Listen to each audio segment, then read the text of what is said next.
Christ. Amen and amen. Pwede po ba natin muling palakpakan ng Panginoon?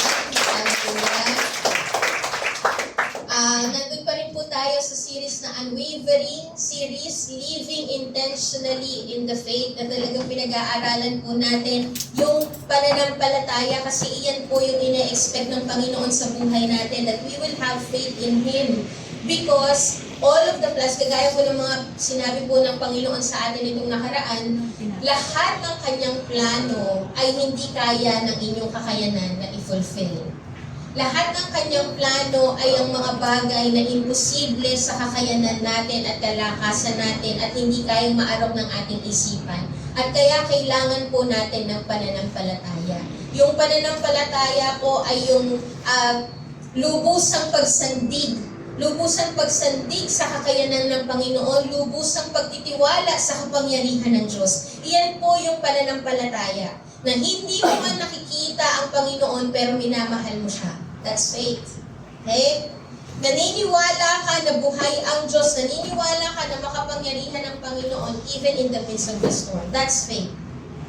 Okay? And nung nakaraan po, pinag-usapan po natin yung saving faith. Okay? Kapag po sinabi natin saving faith, ito po ay yung paniniwala at pagtitiwala mo sa Panginoong Jesus bilang tagapagligtas. Ito po yung lubusang pagtitiwala na doon sa pagtitiwala mo sa ginawa ng Panginoong Jesus sa krus ng Kalbaryo, kaya ka maliligtas. Okay? Iyan po yung saving faith. And yung saving faith po is a gift of God. Iyan po ay regalo ng Panginoon. Si Lord po yung nag-initiate, magre-review lang po tayo ng konti. Si Lord po yung nag-initiate na ikaw ay magkaroon ng paniniwala sa Kanya para ikaw ay maligtas. The reason why you believe in Him is because He gives you the faith to believe. Okay?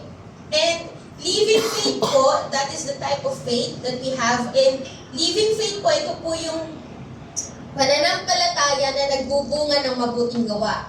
Ito po yung pananampalataya na nagbubunga ng pagsunod. Yung saving faith po natin ay yung paniniwala sa Panginoong Jesus bilang tagapagligtas natin. And yung saving faith po natin, dapat po iyan must continue to become a living faith. Yung saving faith, yung binigay ng Panginoon na pananampalataya sa iyo, must continue to grow and become a living faith. Yung living faith is yung physical evidence po siya ng saving faith. Na ito po yung pananampalataya, again, na nagbubunga ng pagsunod. Kung sa saving faith po, si Lord ang nag-demonstrate for our salvation. Pero sa living faith po, tayo ang magde-demonstrate through our obedience. Okay? Ito po yung pananampalataya na dapat nakikitaan ka ng pagsunod. Now today po, ang ating pong pag-uusapan is faith tested. Pakisabi po, faith tested. Kasi po, alam niyo po kung bakit tinetest ng Panginoon ang ating pananampalataya, dahil gusto pa po niya na may ilabas pa sa iyo. Bukod doon sa saving faith at sa living faith na ikaw ay sumusunod, gusto ng Panginoon na may ilabas pa sa buhay mo na pananampalataya. Tumindi pa yung pananampalataya mo, kaya tinetest ka niya. Ang gusto po ng Panginoon is yung living faith natin will continue to grow, will continue to be strong. Yung pananampalataya mo, ang gusto po ng Panginoon sa pananampalataya na yan, ay mas maging patindi ng patindi. Kaya pakitignan po yung katabi niyo, patindi na po ba yan ng patindi? Amen. Amen. Hallelujah. Because, alam niyo po kung bakit, ang gusto ng Panginoon is for you to have a dynamic faith. Amen po ba? Dynamic faith. Pakisabi po, dynamic faith. Dynamic faith. Yung living faith na yan, gusto ng Panginoon maging dynamic faith yan. Itong dynamic faith po na to, ito yung pananampalataya na kahit mahirap ang sitwasyon, pipiliin mo pa din na sumunod sa Lord. Amen? Iyan po yung pananampalataya na dynamic faith. Ito po yung pananampalataya na kahit mahirap ang pinagagawa ng Diyos, mananatili kang sumusunod. Hindi ka pumipili ng susundin. Okay? Kasi alam niyo po ba, if you will see, it is easy for us to obey God if it is convenient. Tama po ba? It is easy for us to obey the Lord if His instruction is convenient and if His instruction will be on our favor. Okay? Kumain ka ng ice cream, ay Lord, sige, gusto ko yan. Ice cream yan, masarap yan. Pero pag sinabi ni Lord, kumain ka ng ampalaya, ang pait, Lord, ang hirap. Mas susundin ko na lang kumain ng ice cream. Di ba minsan, may sumusunod, pero pili ang pagsunod.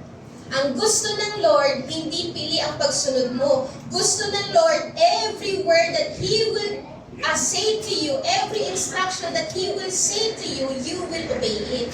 Yun po yung dynamic faith, hindi ka selective sa pagsunod sa Diyos. Ang dynamic faith po is yung susunod ka kahit hindi convenient.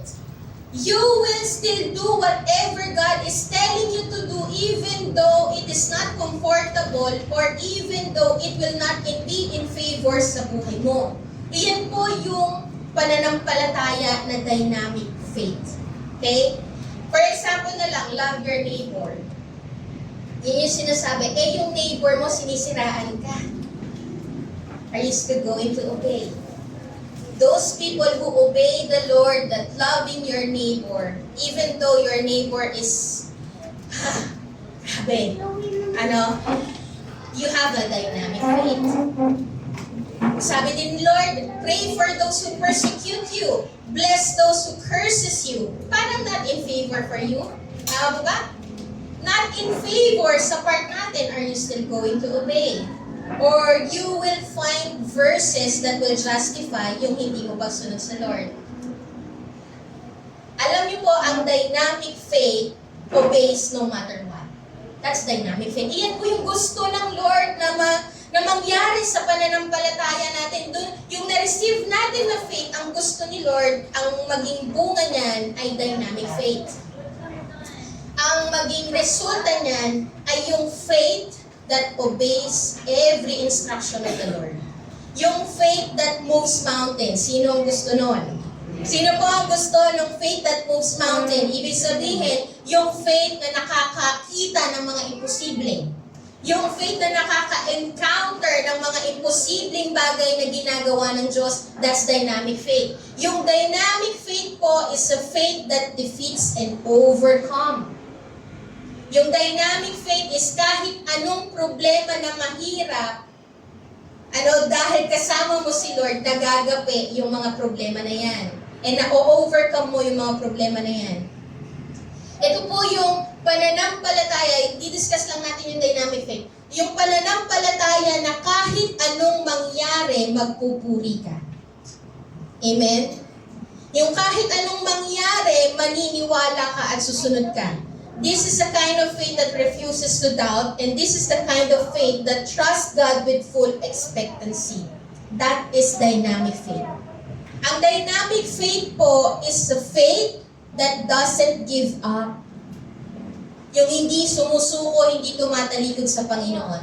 Ang dynamic faith po is a faith that doesn't give up and turn away from situation, but instead they hold fast. And never let go. Bak sabi, don't let go. Don't let go. Okay? Never letting go until they receive and experience the move of God. That is dynamic faith.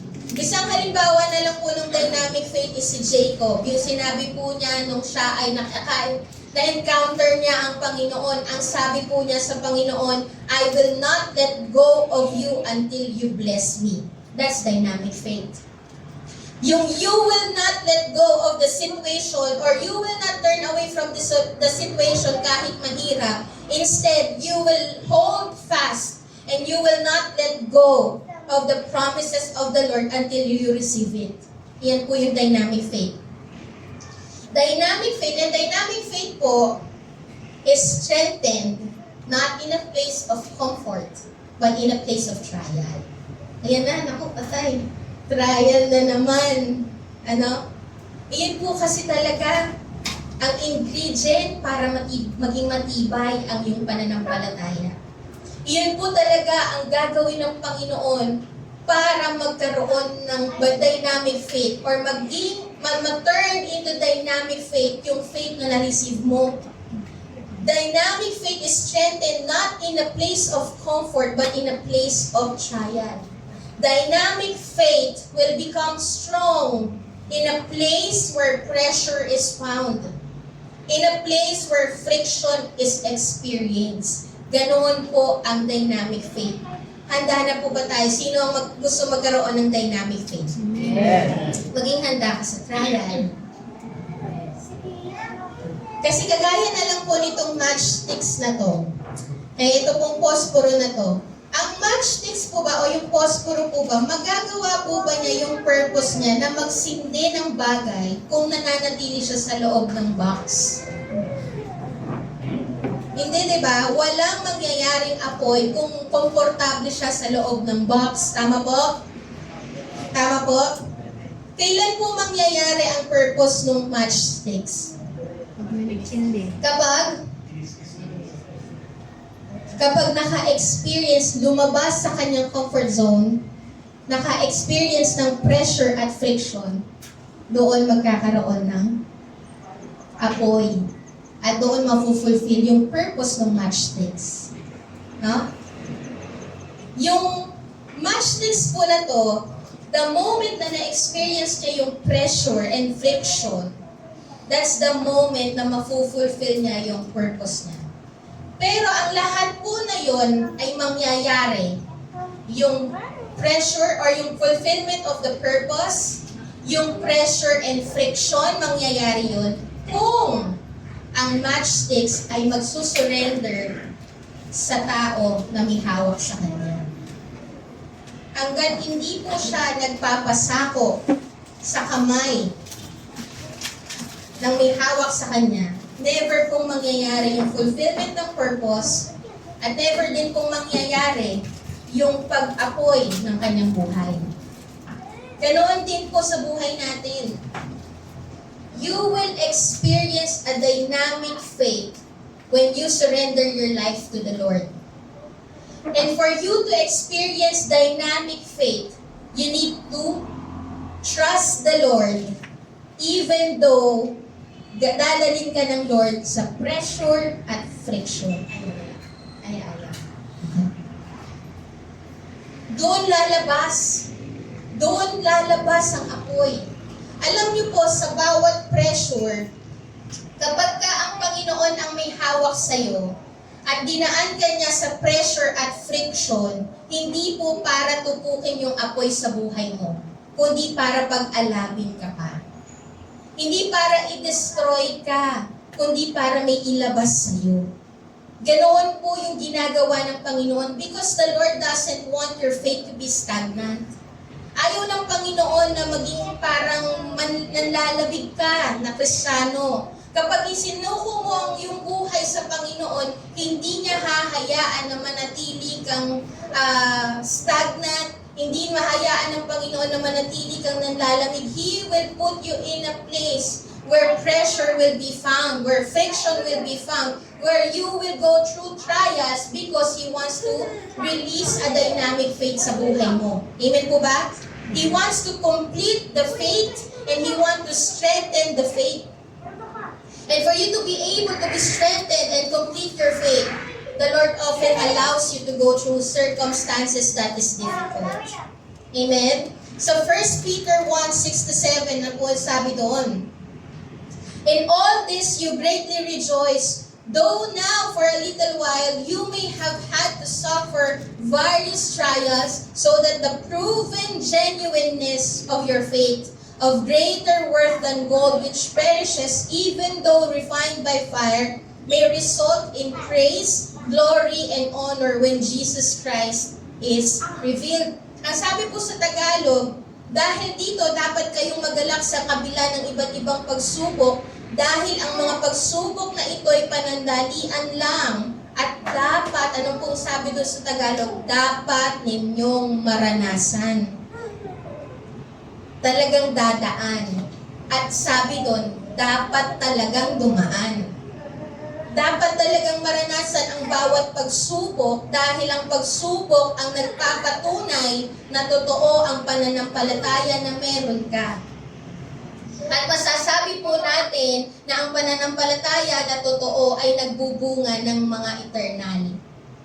Ang pananampalataya na totoo ay nagbubunga ng mga bagay na pang-spiritual. Iyan po ang dahilan kung bakit inaalaw tayo ng Panginoon. Hindi po para sirain, okay? Kundi para may ilabas. Ang pananampalataya ay nagmumula po sa pakikinig. Yan po yung sinasabi sa Romans 10:17. Faith comes from hearing and hearing the Word of God. Okay? Ang pananampalataya ay nagmumula sa pakikinig. Pero ito po yung dapat nating tandaan. Ang pananampalataya ay nagiging matibay kapag dumadaan sa pagsubok.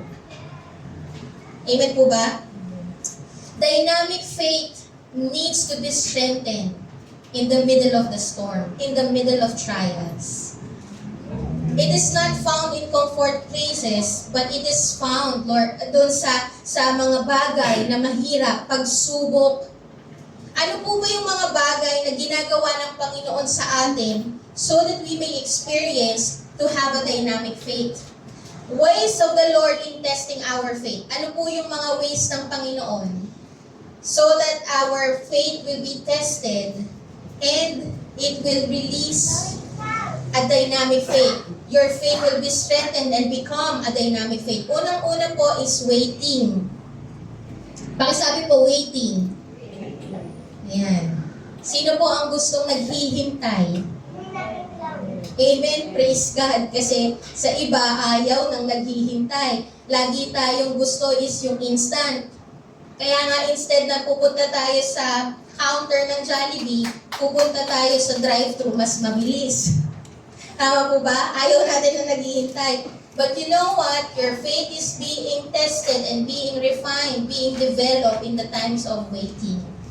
And doon po sa sinasabi po ng Bible, ito pong waiting na to is in the wilderness season. Ito po yung tinatawag na wilderness season.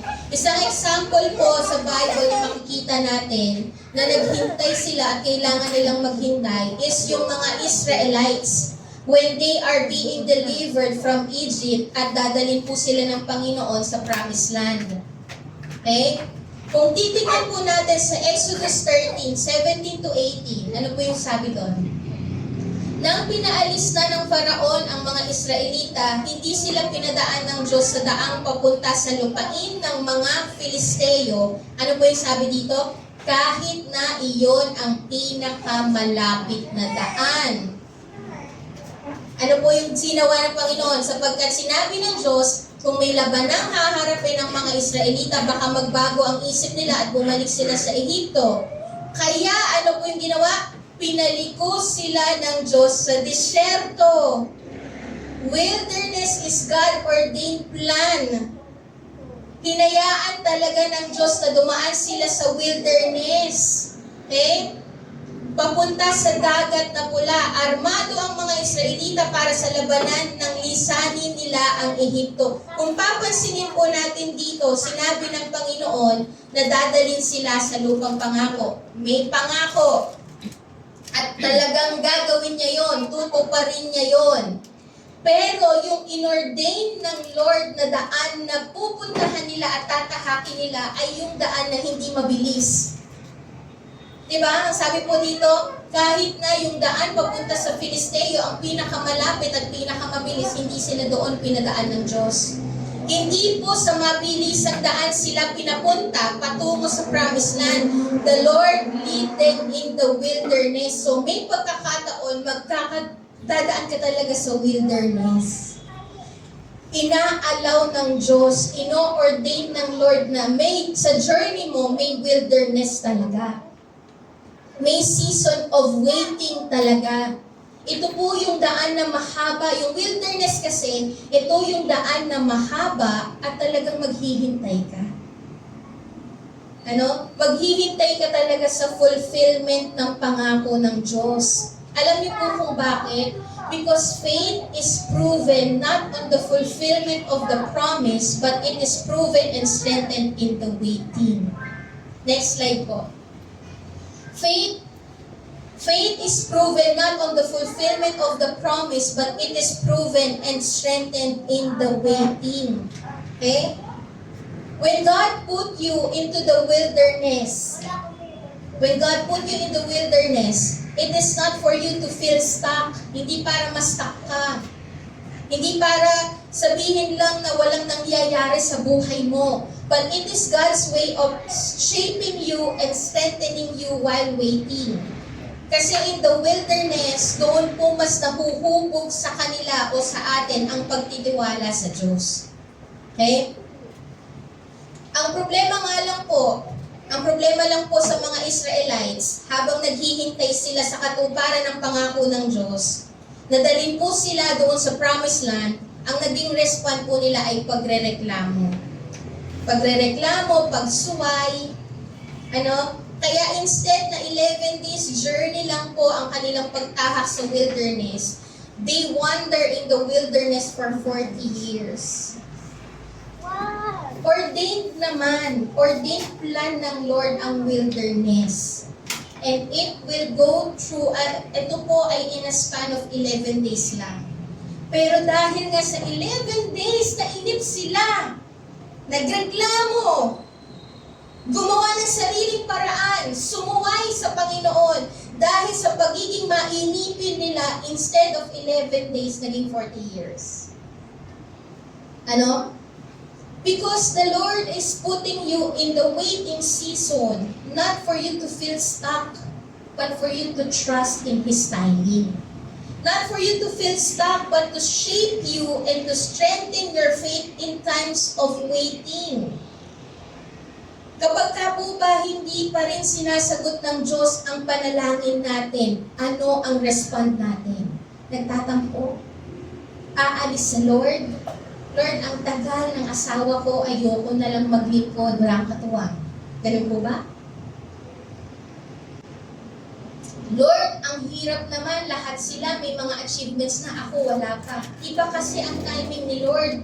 Kapag pinagkatiwala po natin ang ating buhay sa kamay ng Panginoon, iba po ang pace ng Diyos sa pace ng mundo. Ang pace ng mundo nagmamadali palagi. Ang pace ng Lord hindi kailangan magmadali kasi alam niya kung kailan mangyayari ang pangako. Naintindihan po? Hindi mo kailangan madaliin ang pangako ng Diyos kasi sigurado namang mangyayari yan. Kaya kailangan po nating sumunod sa pace ng Diyos dahil ang kasama natin is the author of time. Amen? You don't need to rush things. Kapag ka po tayo inilagay ng Panginoon in the wilderness season, in the waiting season, you need to trust in His timing. You need to always walk doon sa timing ng Panginoon kasi yung kasama mo sa journey na yan is the author of time and He knows when is the appointed time. Alam po niya kung kailan mangyayari ang dapat mangyari. Amen po ba? Amen? Huwag po tayong magmadali.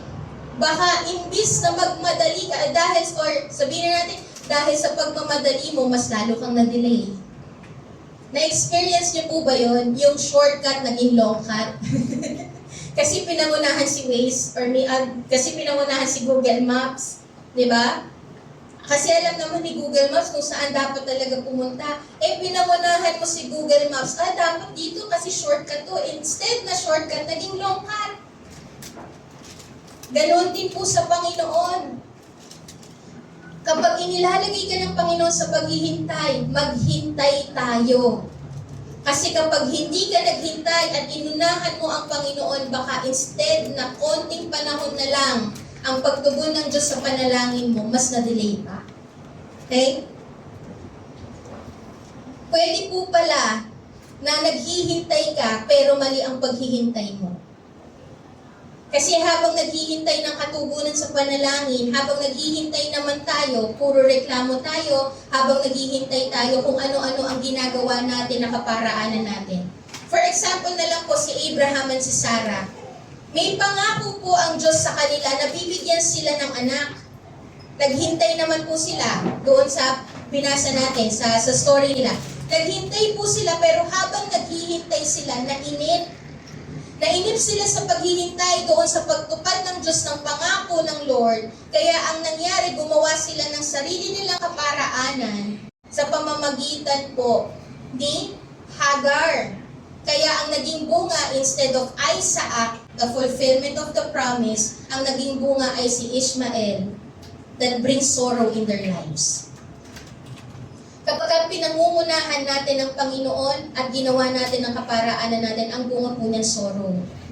But if you wait doon sa timing ng Panginoon at hinayaan talaga natin na lumakad tayo sa pace ng Diyos, ang mafulfill talaga sa'yo is divine promise, not the sorrowful one. Amen po ba? Amen? So doon po sa waiting season, dinidevelop sa atin ng Panginoon yung dynamic faith. But because when the Lord is putting you in the waiting, He is teaching you to trust in His timing. Kailangan po naghihintay tayo ng may pagtsatsaga at naghihintay ng may katapatan. Pwede kasing naghihintay ng may pagrereklamo, but the Lord is telling us today and teaching us today that you need to have the right attitude while waiting. You need to have He is teaching you to wait patiently, yung naghihintay ng may katapatan. Kapag kasi may binigay ang Diyos na pangako, or may binigay na plano ang Diyos, hindi mo po kailangan gawin sa paraan mo at sa oras mo. Hindi mo kailangan madaliin, hindi mo kailangan pilitin. Kasi kapag si Lord ang nagsabi, definitely it will happen in God's appointed time. Amen po ba? But while waiting for that appointed time, ano kaya ang character na lumalabas po sa atin? While waiting, are we still going to praise Him? While waiting, are we still going to be faithful to Him? While waiting, are we still going to serve Him? Ano po kaya ang ating gagawin? No? Pangalawa po, that's the question. Pangalawa is sa shaking. Pakisabi po, shaking.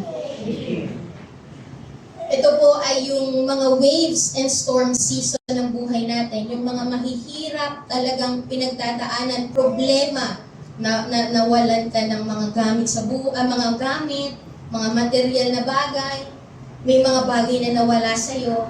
That is the shaking. Dumaan ka sa problema na hindi kaya ng iyong kakayanan.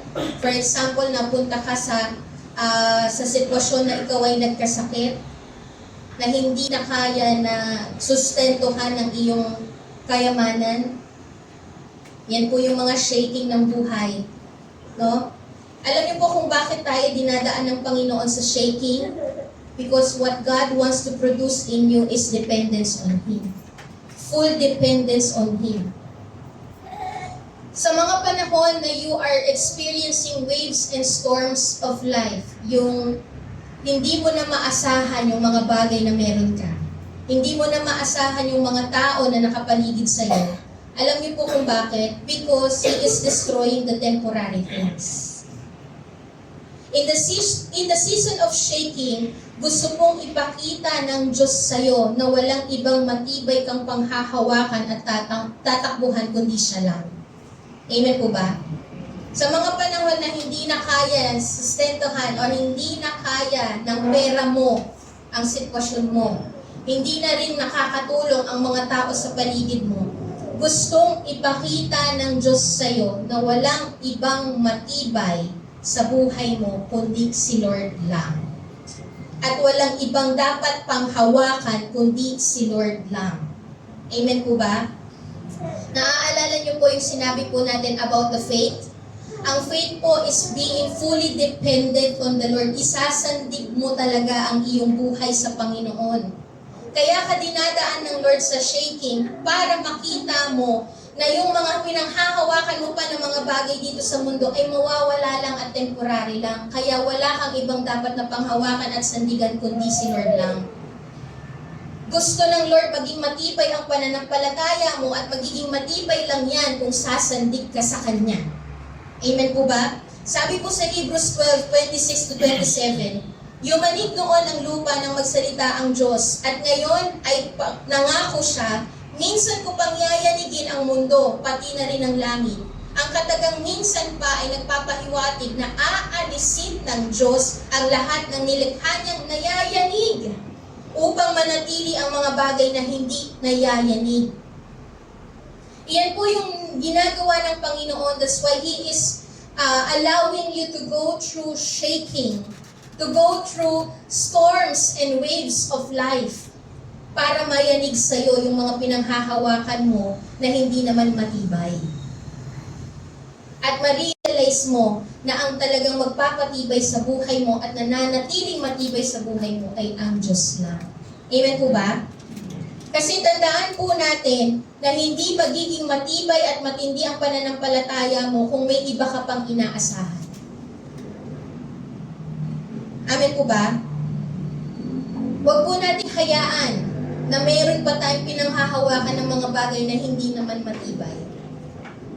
Hayaan po natin na ang buhay natin ay talagang nakasandig sa Panginoon, na wala tayong ibang inaasahan kundi ang Panginoon. The Lord allows shaking para ma-reveal kung sino at ano ang matibay. At ayun po ay ang Diyos at ang Kanyang salita. Amen po ba? Doon po tayo humawak sa Diyos at sa salita niya. Because heaven and earth will pass away, but His word will remain. Amen po yung sabi sa salita ng Diyos. Amen po ba? Amen. So wag po tayo mag-retaliate or don't resist whenever you are going through shaking moments or waves and winds season, storms and waves of life. When the Lord allows you, hayaan po natin, let's submit. Amen po ba? Pangatlo po is revealing, or ito po yung fiery season. Ito po yung panahon na you are suffering, you are in sorrow, you are in agony, matinding mga pagsubok na pinagdadaanan na nagdudulot sa iyo ng kapighatian. Okay? Sa Isaiah 48:10, ang sabi po dito, "See, I have refined you, though not as silver, I have tested you in the furnace of affliction." The Lord allows the furnace of affliction. The Lord allow fiery season of life. May pagkakataon po na dinadaan tayo ng Diyos sa apoy or yung matinding suffering ng buhay. Bakit po? To prove if your faith is genuine. To prove kung ano ang meron ka sa loob. To prove kung ang pananampalataya dapat talaga na meron ka ay totoo. Iyan po ang dahilan kung bakit dinadaan tayo sa apoy ng pagsubok. Sabi po sa 1 Peter, balik po tayo sa 1 Peter 1:6-7, the next slide po.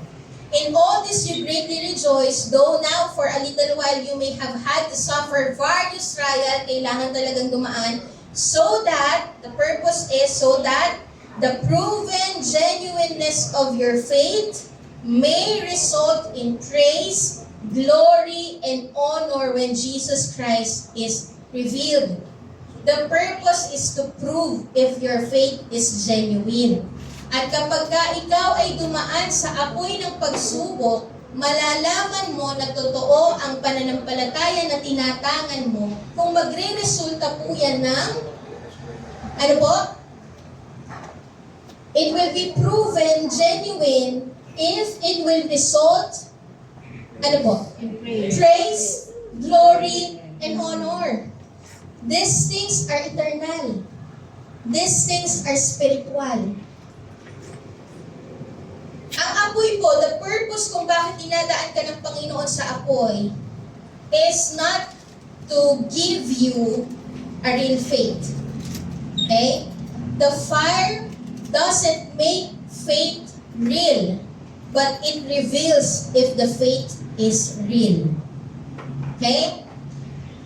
Kaya ka dinadaan ng Panginoon sa apoy, hindi para bigyan ka ng totoong pananampalataya. Bago ka na dinaan, may totoong pananampalataya ka na. At sa panahon na ikaw ay dinadaan sa pagdadarang o sa apoy, iyan po ay ang dahilan po niyan is para ilabas talaga, i-reveal talaga, ipahayag talaga sa iyo kung totoo ang pinoposes mong pananampalataya. Na kapag ikaw ay dumadaan sa apoy ng pagsubok, ano yung lumalabas sa iyo? Iyon po ba ay yung mga eternal, spiritual? Ito po ba ang nagre-result ng papuri sa Panginoon? Pag-honor sa Panginoon? Or are we cursing God? Blaming God in times of our fiery trials? In times of fiery season? Again po, ang fire po ay hindi nagpo-produce ng faith. Ito po ay nagre-reveal ng faith. Nagre-reveal ng faith na kung anong faith na meron ka. Nagre-reveal kung ano yung talagang pinoposes mo. Nagre-reveal ng faith kung totoo ang pananampalataya mo. Kung in the shaking po, nire-reveal kung ano ang matibay. In the refining or in the fiery trial, nire-reveal po kung ano ang tunay. Tunay nga bang may pananampalataya ka? God allows suffering and trials not to destroy you, but to reveal if what you possess is true faith. Okay? Sabi po sa Deuteronomy 8:2. Yung sabi sa Deuteronomy 8:2, alalahanin niyo kung paano kayo ginabayan ng Panginoon na inyong Diyos sa paglalakbay niyo sa disyerto sa loob ng 40 taon. Ginawa niya ito upang turuan kayong magpakumbaba at sinubok niya kayo para malaman kung ano talaga ang nilalaman ng inyong puso. Kung ano talaga ang nasa loob, iyan ang talagang ilalabas. At lalabas yan, mapapatunayan yan sa panahon na ikaw ay sinusubok. Kung susundin ba ninyo talaga ang utos ng Diyos? Okay? Sabi din po sa Proverbs 17:3, sinusubok ng Panginoon ang puso katulad ng apoy na sumusubok sa pilak at ginto. Sinusubok po daw ng Panginoon. Kaya ang the purpose kung bakit tayo talaga sinusubok ng Panginoon is para subukin ang puso mo. What's really inside of your heart? What you really possess. If that is true faith.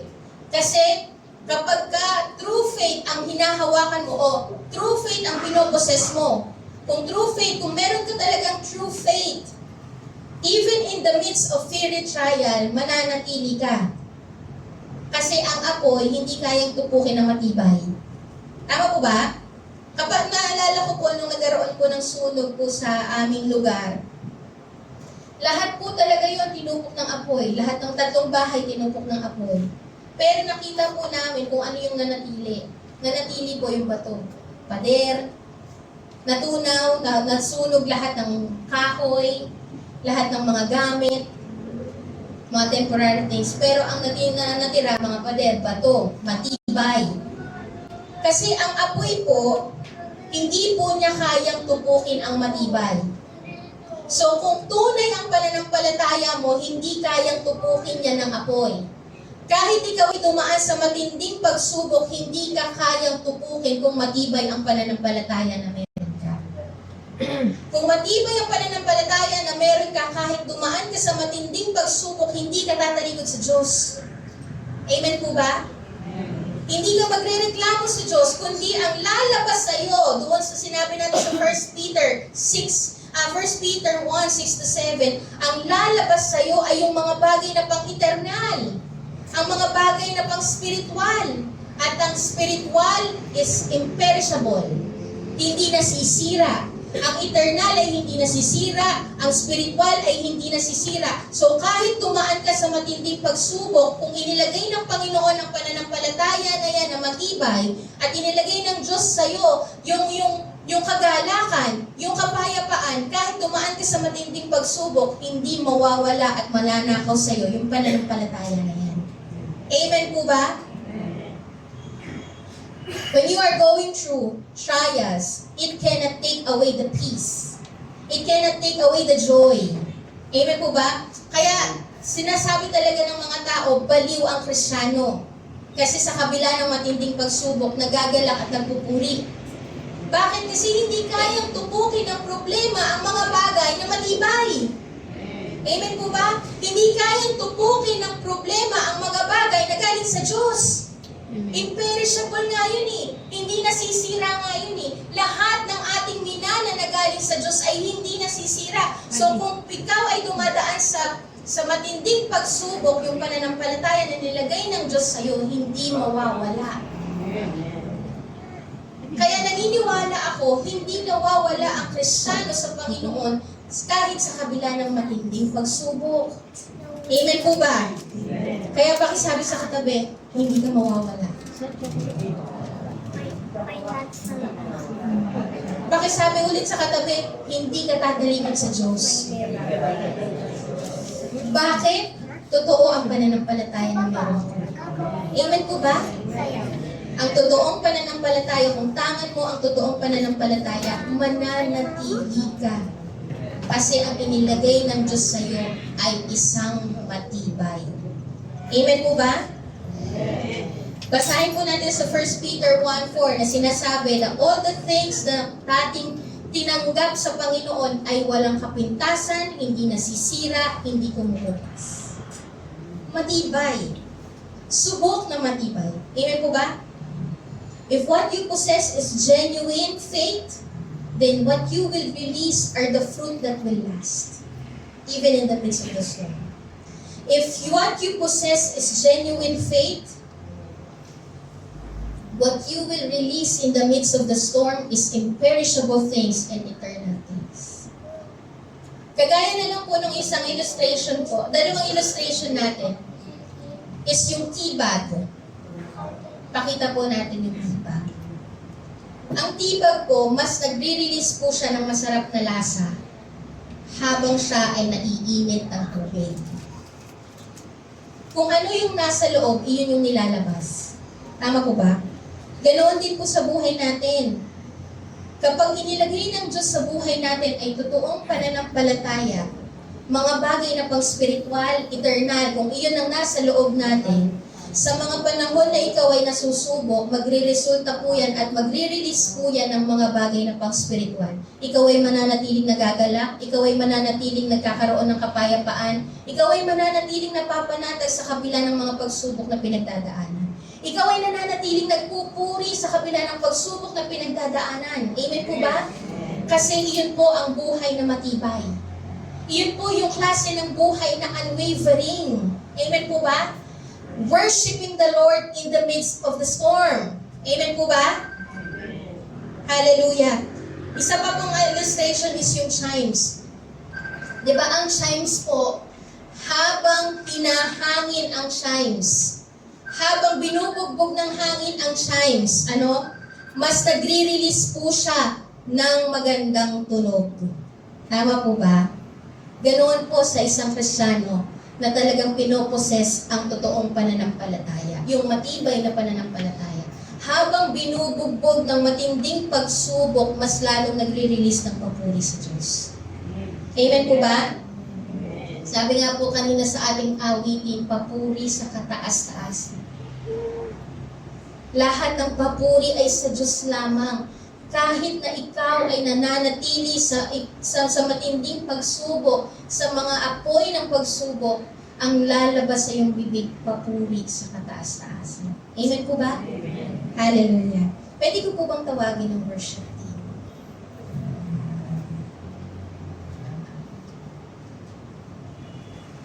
Ano nga po ba ang dapat nating maging respond sa panahon na tayo ay sinusubok? Una po, you need to embrace the season. You need to embrace the season. If the Lord allows that, kung inaalaw ng Panginoon yung season na yan, then iyan po ay para sa ikabubuti. At maniniwala tayo na ang dulo po niyan ay maganda kasi wala pong ginawa ang Panginoon na pangit, walang ginawa ang Panginoon na masama. Ang lahat ng ginagawa at inaalaw ng Diyos ay para sa ikabubuti natin at ang dulo ay maganda.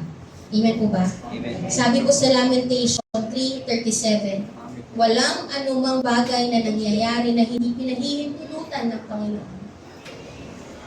So if the Lord is putting you and allowing you to go through those kinds of season, then you need to embrace it. You need to learn from that. You need to submit. If the Lord is leading you to a season of waiting, then submit to His timing. If the Lord is leading you to a season of shaking, then you need to fully trust and depend on Him.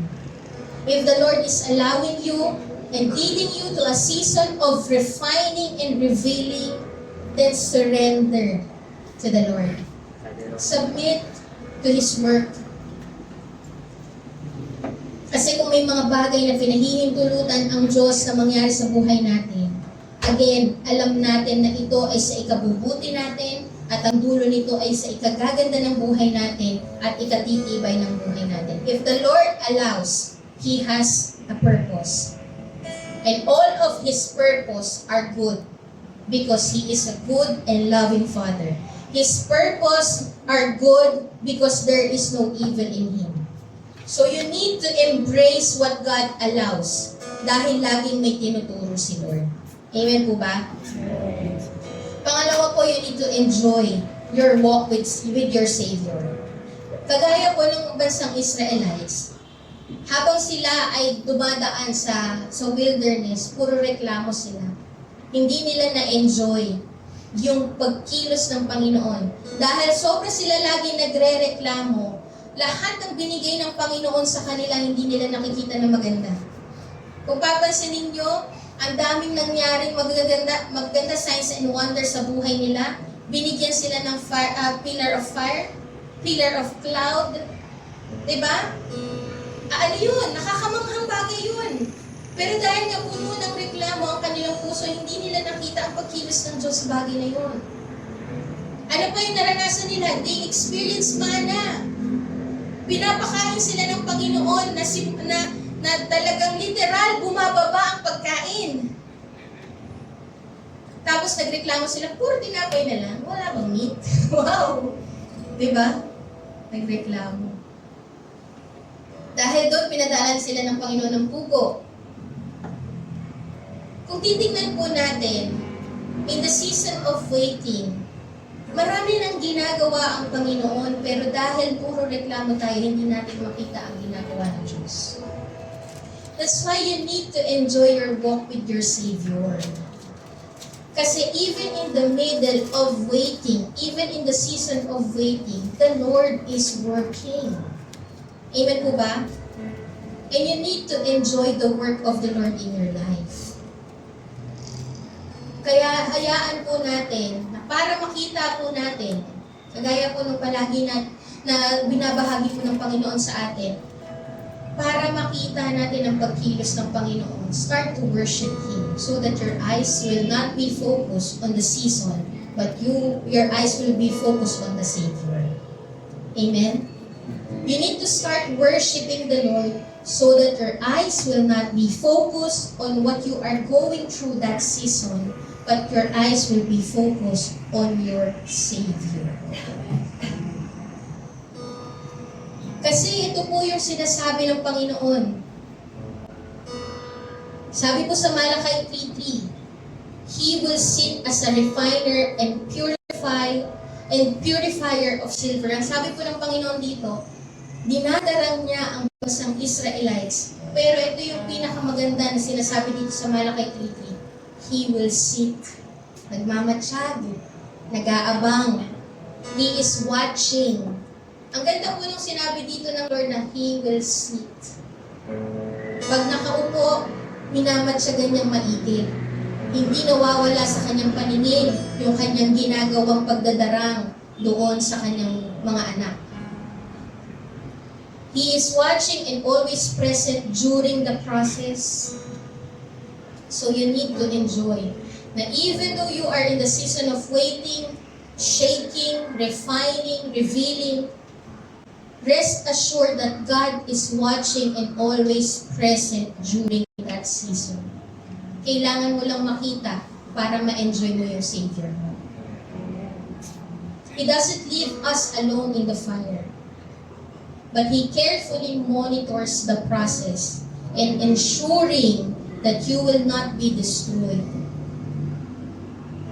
Ine-ensure po ng Panginoon, kaya siya nagmamatsyag, ine-ensure ng Panginoon na hindi ka masisira, kundi ikaw ay mapapatatag. Amen po ba? Sabi po ng Panginoon sa Jeremiah 1:12, tama ka, at nangangahulugan iyan na nagbabantay ako upang tiyaking matutupad ang mga sinasabi ko. Ganoon po kumilos ang Panginoon. Minsan hindi natin ma-enjoy yung karakter ng Diyos during those season. Kasi nga, instead of worshiping Him, mas lalo tayong nagre-reklamo. Instead of thanking Him, nagre-reklamo tayo.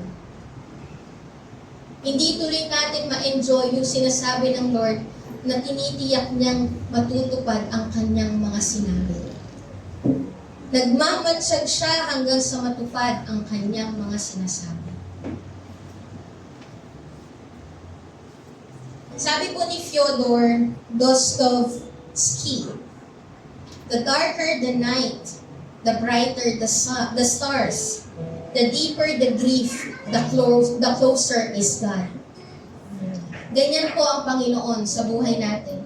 In whatever season that you are going through waiting, you are going through shaking, you are going through revealing season of fiery trials, rest assured that the Lord is closer. Amen po ba? Sabi nga po sa salita ng Diyos, He is closer to the brokenhearted. So, kung ikaw ay dumadaan sa mga ganyang pagsubok, embrace that season and i-enjoy mo ang Savior mo kasi lagi siyang malapit sa buhay mo. Amen po ba? He is close to you. Draw near to God and He will draw near to you. Pwede po ba tayong tumayo lahat?